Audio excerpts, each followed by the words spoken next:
Assalamu alaikum and welcome back to Shaded's Ramadan series, where we're extracting beautiful lessons from the story of Yusuf alayhi salam, which takes me to the third lesson, which is titled Confiding in Loved Ones.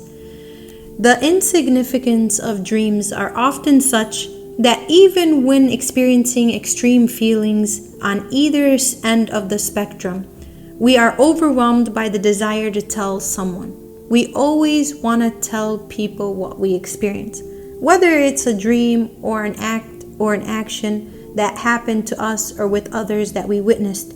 So we can trust and confide in people free of judgment.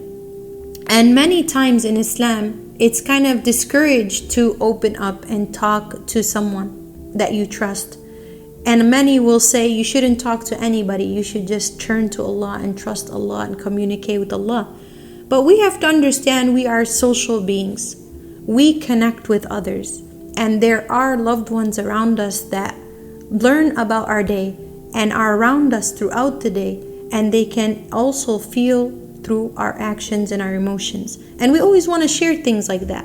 So young, impressionable, and entirely confused by the gravity of this dream that Yusuf alayhi salam had, Yusuf alayhi salam was no exception to any human. He actually did what any of us would do, and he rushed to tell his story and his dream to his father, Yaqub alayhi salam.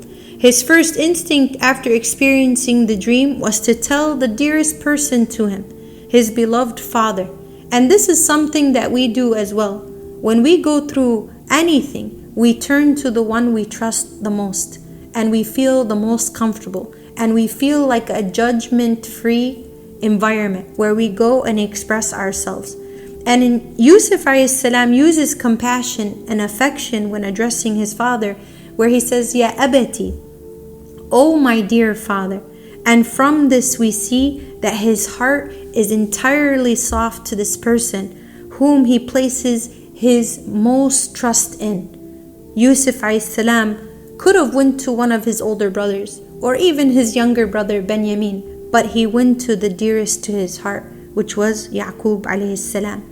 And Yusuf alayhi salam is then advised by his father in the following verse, relating nothing of this dream to his brothers, adapting a more objective stance. Yaqub alayhi salam is able to envision the ways in which his sons may have reacted to the news of this dream. Something Yusuf alayhi salam may not have been able to connect with. Him being a young boy does not realize how his older siblings are going to react to such a dream. So this is often the case when we actively speak to others about issues that we're experiencing, and they are able to see things from a different perspective and also advise us accordingly. And that's why when we do go through things in life, of course, we are definitely blessed when we have somebody that we trust and we hold very dear and near to our heart, that wants the best for us, that looks at us and approaches us with a sincere heart and only listens so they can give us a perspective on what we're seeing or hearing or going through. Now, more often than not, help is out there from among those that we love. And should we wish to open ourselves up to it, we will find people that love us and support us and are willing to advise us. But we have to be very careful in this. We can't just go to anybody and open up about everything and expect everyone is going to have that pure, innate, initial, sincere love for you. Please don't do that. Of course, me as a person who is giving you this lesson will tell you, turn to Allah, communicate to Allah, express yourself to Allah. Express yourself through dua. Express yourself with whispering on the ground and allowing Allah to hear your dua in the heavens. But it is also very helpful when you have that critical, sincere person around you that you can trust to help you, give you the proper perspective on things. So choosing to accept the help of our loved ones by confiding in them is half the battle. But it is one worthy of doing if we find that right person to confide in. And while we are encouraged to pray to Allah subhanahu wa ta'ala about anything and all the things that we experience, good or bad, we must also trust that He has provided the means for us to grow in our immediate circles by speaking to those that we relate with, we love, and we trust. It is often the case when we are actively speaking to others about our issues that we're experiencing that they are able to see things from a different light. Did you ever experience that you got upset over something or went through something and somebody else that you shared that experience with gave you a different perspective? And that's sometimes what we need, because we don't always see things the way they are. So while we are encouraged to pray to Allah subhanahu wa ta'ala about everything and anything, we also must trust that He has provided a means for us to grow in our immediate circles and speak to people that we love and we trust.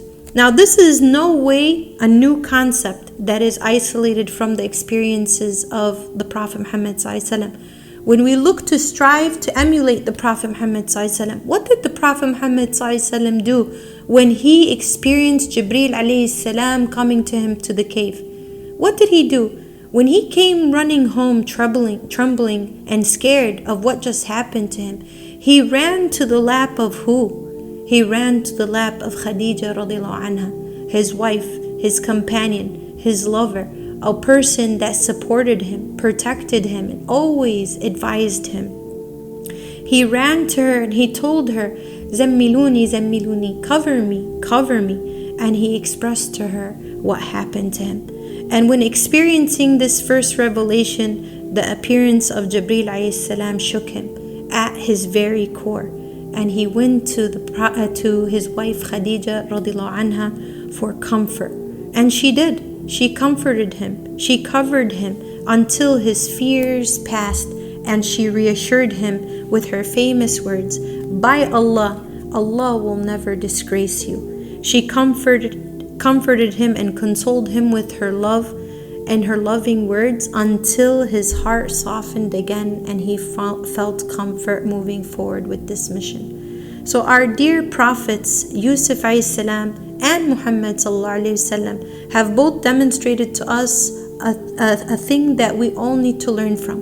That when they experienced what they experienced, they went and ran to those that they loved and those that they trusted when they were going through their own trials. And that there's nothing wrong with doing so. There's nothing wrong with sharing your problems with those that you love and that you confide in and that you trust, and they are sincere with giving you a different perspective. So cultivate your circles of love and cultivate your circles of loved ones and trust in Allah, turning to Allah and trusting those around you. And the two are not mutually exclusive. So make sure that whatever you're going through in life, turn to Allah, the All-Knower, the All-Seer, and the All-Hearer, and complain to Allah as Yaqub alayhi salam complained to Allah subhanahu wa ta'ala. And that's where we heard the profound statement, فَصَبْرٌ جَمِيلٌ. Beautiful patience comes from being patient, turning to Allah, pleading with Allah, communicating with Allah. But we also want to take comfort in consoling and consolating with those that we love. Please stay tuned and continue to follow Shaded on the Day of Judgment for more lessons derived from the story of Yusuf alayhi salam. Jazakumullah kull khair, and thank you for your time, and I hope that you have a blessed day.